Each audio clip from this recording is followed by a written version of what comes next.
안녕하세요. 사플TV 이승인 세무사입니다. 오늘 말씀드릴 내용은 주택 청약 분야에서 이 특별공급이라는 게 있는데요. 특별공급에 대한 내용이 개편이 됩니다. 지난 9월 7일 국토교통부 보도자료인데요. 기존의 생애 최초 주택가 신혼부부 특별공급에 무려 30%의 조건 없는 추첨제 방식이 도입된다고 합니다. 자료를 같이 한번 보도록 하겠습니다. 지난 9월 7일 국토교통부 보도자료입니다. 무주택자, 실수요자, 특별공급, 청약기회 확대된다. 1인 가구, 소득 초과자, 무자녀 신혼 등 기존에 이제 특별공급 사각지대로 불렸던 소외되었던 분들이 이번에 특별공급 제도가 개편되면서 청약기회를 얻게 된 그런 내용입니다. 기존의 특별공급이 자녀수 순으로 공급되는 측면이 있었기 때문에 1인 가구 분들이 많이 불리했습니다. 그리고 소득 제한이 160% 청약 기회가 없었던 것이 사실입니다. 그리고 자녀수 순으로 특별공급을 해주다 보니까 결혼은 했지만 자녀가 없는 무자녀 신혼분들 많이 불리했었습니다. 이번에 이 세 가지 특공 사각지대에 계셨던 1인 가구, 소득 초과자, 무자녀 신혼 등 이분들을 포함하여 추첨제 방식으로 제도가 개선되었기 때문에 이분들을 포함하면은 이 특별공급의 경쟁률이 앞으로는 치열하지 않을까 생각하고 있습니다. 개편 내용을 간략히 설명드리도록 하겠습니다. 작년 2020년도의 청약 결과를 보면은 수도권의 경우 11만 8,300가구가 청약으로 나왔는데 이 30대 청년분들이 6만 3,800가구 무려 53.9%에 해당하는 청약률입니다. 40, 50대의 중장년층은 46,900가구 약 40%입니다. 아마도 올해 이렇게 제도가 개선되면은 청년층의 특별공급 경쟁률은 굉장히 치열하지 않을까 나름 생각하고 있습니다. 미리미리 정보를 습득하셔서 청약에서 승리하시기 바라겠습니다. 자, 표를 보면서 이번 개편 내용을 설명드리도록 하겠습니다. 기존의 민영주택에 있어서 신혼부부 특별공급이나 생애 최초 특별공급은 이런 내용이었습니다. 먼저 신혼부부 특별공급의 경우는 신혼은 7년 이내까지는 신혼으로 봅니다. 그리고 혼인 기간 중에는 무주택자이어야 합니다. 그리고 소득 기준도 있는데 홀벌이는 140%, 월급여 840만원 이하, 맞벌이는 160%, 월급여 960만원 이하가 조건이었습니다. 그리고 공급 물량은 민영주택 공급 물량의 20%가 신혼부부 특별공급에 배정되어 있었습니다.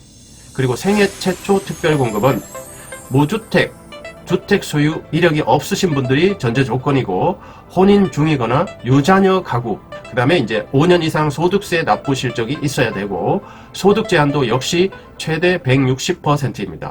홀벌이 맞벌이 따지지 않고 소득 기준은 160%, 도시 근로자 월 평균 소득이 약 960만원 이하이어야 한다는 조건입니다. 무조건 추첨 방식이었고 공급 물량은 민영주택 전체 공급 물량의 10%, 물론 이제 공공택지는 20% 이렇게 배정되어 있었습니다. 이랬던 내용이 이렇게 개선됩니다. 지금 현재 이제 입법 심사 중이고요. 10월 중에 여러 가지 심사를 거쳐서 아마도 11월 중에는 공포될 예정이라고 합니다. 11월 중 공포가 되고 나면은 그 이후에 입주자를 모집하는 단지는 개정된 내용이 적용될 것이다. 이런 내용이 되겠습니다. 자, 11월부터 개선 예정인 내용은 이렇습니다. 먼저 신혼부부 특별공급, 생초 특별공급 물량의 무려 30%를 추첨 방식으로 공급합니다. 이 30%는 소득 조건 적용되지 않습니다. 그 다음 자녀수 적용되지 않습니다. 1인 가구도 가능합니다. 그리고 두 번째, 이 30% 특별공급 추첨 방식 대상이 확대됩니다. 자, 1인 가구는 자녀가 없기 때문에 많이 불리했었는데요. 사실상 청약에서 밀려났었는데 이번에 생초 특별공급에서는 자녀수 상관없이 1인 가구도 동등하게 청약할 수 있도록 기회가 부여됩니다. 다만 이제 자녀가 없기 때문에 전용 면적 60제곱미터 이하만 청약할 수 있다는 점도 참고하시면 좋겠습니다. 소득기준 160%도 있는데요. 이 소득기준 160%는 월급여 960만원 정도가 되겠습니다. 고소득 맞벌이 부부의 경우에 이 소득기준을 초과해서 청약기회가 사실상 없었는데 이번에 개편되면서 청약기회를 제공받게 되었습니다. 다만 소득기준 160%, 월급여 960이 넘어가시는 분들은 소득기준 이외에도 자산기준이 있습니다. 자산기준은 부동산 자산기준인데 공시가격 기준으로 3.31억 이하이어야 하겠습니다. 이 3.31억 자산기준에는 전세보증금은 제외된다는 사실도 참고하시면 좋겠습니다. 특히 신혼부부 특별공급은 이 자녀 수 상관없이 공급하기 때문에 무자녀 신혼인 분들도 청약 기회를 얻게 된다는 사실 참고하셔서 신혼으로 내 집 마련을 준비하시는 분들 좋은 기회를 마련했으면 좋겠습니다. 자, 신혼부부 특별공급, 생초 특별공급 제도를 표를 보면서 설명드리도록 하겠습니다. 자, 먼저 신혼부부 특별공급은 기존의 우선공급 70%, 일반공급 30%, 자녀 수 순서대로 이렇게 되어 있었는데 개편되면서 우선공급 70%가 50%로 줄어들고 일반공급 30%가 20%로 줄어들었습니다. 이렇게 해서 여력이 생긴 30%는 무조건 추첨제 방식으로 뽑기 방식으로 하겠다. 그렇기 때문에 이번 11월 개선된 제도부터는 이제 청약이 신혼부부 특별공급이나 생초 특별공급이 작은 로또라고 해도 과언이 아니다 할 수 있겠습니다.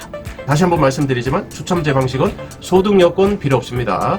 자녀 수 필요 없습니다. 무조건 추첨제 뽑기 방식입니다. 뽑기 방식. 그리고 생초 특별공급도 기존의 우선공급 70%, 일반공급 30% 방법은 추첨제 방식이었습니다. 그랬던 것이 조건이 많이 완화됩니다. 역시 추첨제 방식 30%는 그대로 가는데 소득 요건 적용되지 않습니다.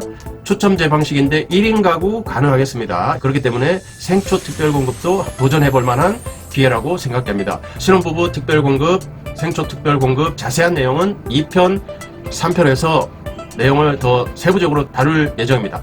2편, 3편도 많이 기대해 주시기 바랍니다. 감사합니다.